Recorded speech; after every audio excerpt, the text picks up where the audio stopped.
G'day guys, good morning, afternoon, night, whenever you're watching this. Just a really short vlog today, just mucking around in the garage. Yeah, so I went for a drive last night, just a bit of a squirt, it rained, it was slippery. Went and had a little bit of fun to make some JZ noises, so I'm going to put a few video clips in of that, plus I might put some other video clips in because you guys just love the sound of JZs, so all the sound videos I've got, I might just put a little collab in and put them together. And one of my best mates went to a wet pan yesterday, showed me some videos. There was another 110 there, a Y one, looks sick drifting. Yeah, so it got me really keen. I've been trying to find a time to book a session for myself, but with my weekend shifts and stuff, it just doesn't really work out at the moment. Plus I want to go over a few things with the car, try a few different setups and stuff, so that's what we're going to do today. Just here cruising around in Mexico. Bit of poor weather today.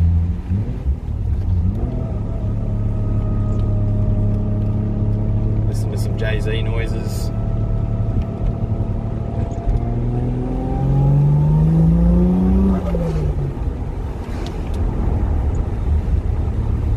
Yeah, just thought I'd come out in the rain for a bit of a cruise. Had a bit of a dry spell, so yeah, good to drive in some rain for once.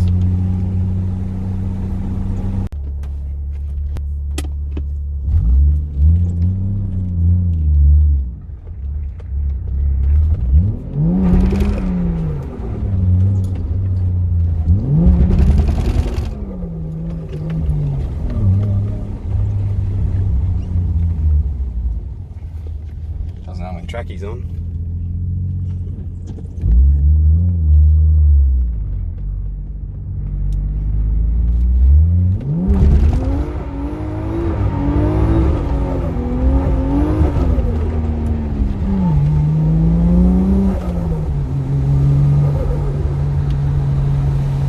Gotta remember to turn that button off.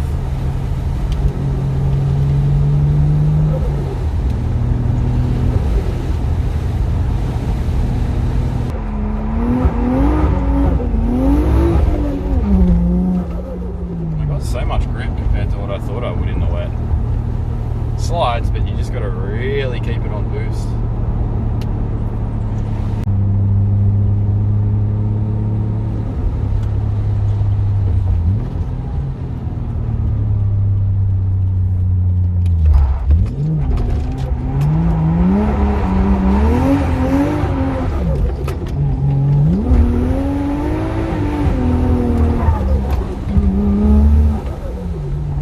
That's probably my biggest drift I've ever done in this car, so it's a good little warm up.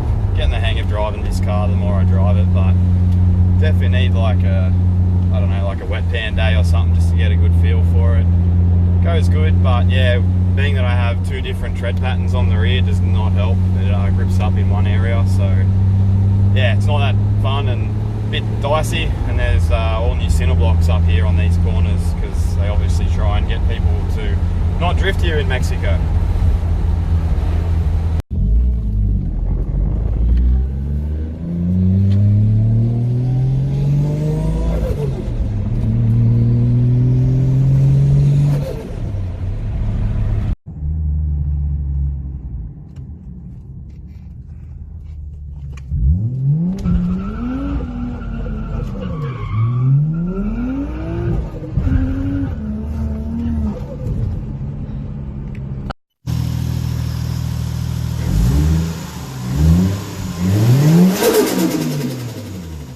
What was that? So I got these with the car. I believe they're lower extended arms. So I've got a bit of wheel shake. I want to pull these off. I want to get some eccentric hubs. So I've got to pull the wheels off and measure that anyway. And while I'm under there, I'm going to see if these are actually longer than my lower arms that I've got. If they are, I've been recommended to put them in because you get a better feel with steering and you run a little bit more camber. But the car actually returns to center better with this setup. So let's pull the wheels off and see if they are actually longer.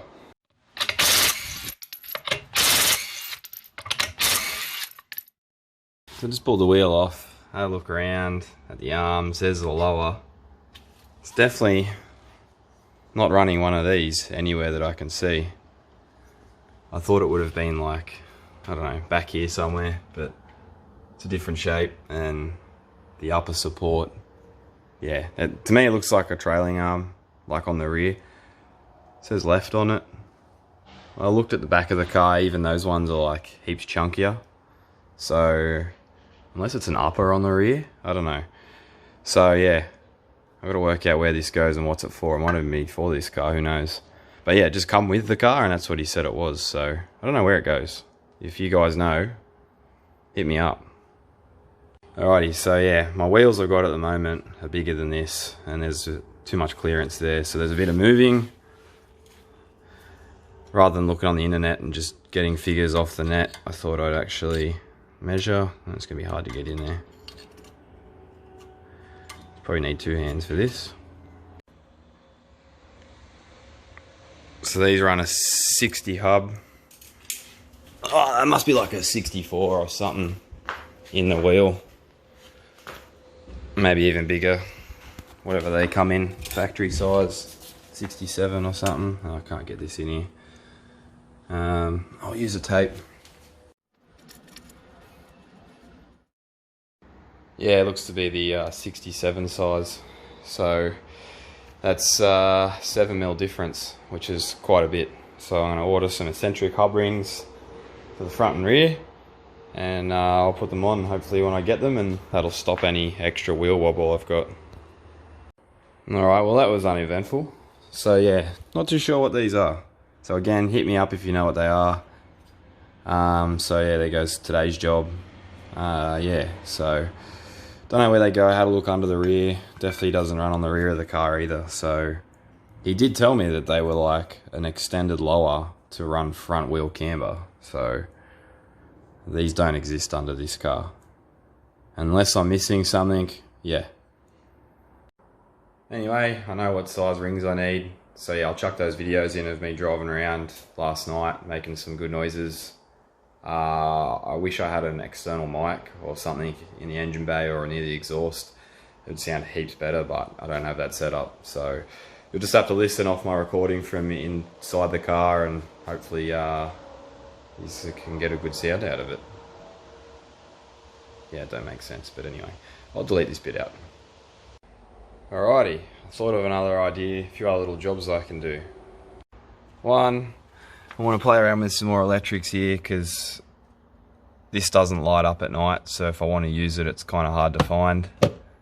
So I just want to see if I can at least get that working. I know I've got a big issue under there, but surely it's not too hard. I would like to try and take this brake pedal off.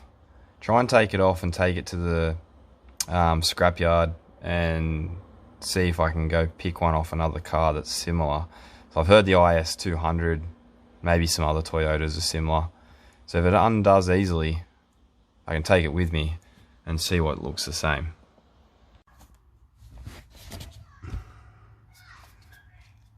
Alrighty, I'm all for grease and lube, but there's so much excessive grease on parts, like even on the spring there and on things that don't even need grease. But oh well, it's better than not being done at all. But yeah, I'm just trying to take out this pin, and it seems to hit on the steering shaft, so I don't know if that's been put in the wrong way or whatnot, but that's, maybe if I just move the pedal around a bit I might be able to clear it. And then up the top is like a large nut, and I think that's all I need to take it out. So let's see if I can get it. Oh, covered in sweat after doing that. That is the worst. I'm not even going to take that brake pedal out. I can't get to it. Well, I can get to it, but I can't get the actual bolt out at the top. I got the nut off, but the bolt just won't knock through. There's something stopping it. I hit it with a hammer. I pushed on it as hard as I could with my fingers while I'm twisted all up inside there. My back's killing me. And yeah, if it didn't come with the hammer and didn't come out easily, I'm not going to keep trying, because I don't have a spare brake pedal to put in, and if I get it out and I can't get it back in, then I can't drive the car anymore. So it's not a massive problem. I just don't like that it sits a bit closer to the clutch pedal, because it was an auto brake pedal. I really wish the person had converted it and put the manual type in, but I can't even find a spare at the moment, and I can't even get mine out, so I don't know. Might just have to put up with it. It's not too bad. So yeah, if anyone knows about working under dashes and you've got to like twist and bend your back over here and get up in here, and it's the very top nut way up there that is so hard to get to, no tools fit. I really need like a battery ratchet so then I could just slam it on there and just hit the button. Would make life a lot easier and it might free up, but I don't have one of them, and yeah, like I said, I don't want to take the whole pedal out and not get it back in. So I might have some lunch, and then I might try and get this to glow again at night and play around and, I don't know, try and get some more electrics under here to sort of just function as normal.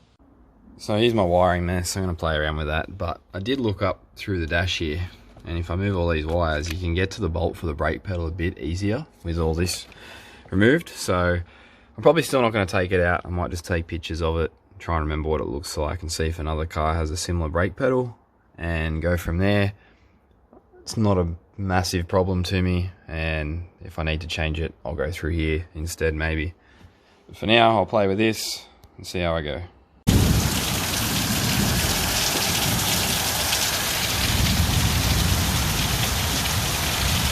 So after all that, I got it working. So pretty much I never actually got the wire for this to work. I just linked it off of this one. I don't know why they really run two different wires. I don't really know that much about 12-volt systems, but yeah, I just grabbed power from the back of this plug and then just tapped it into the wire here and tied off the wire for that one that wasn't working anymore. I couldn't really trace it back to where it goes. I don't know where it goes.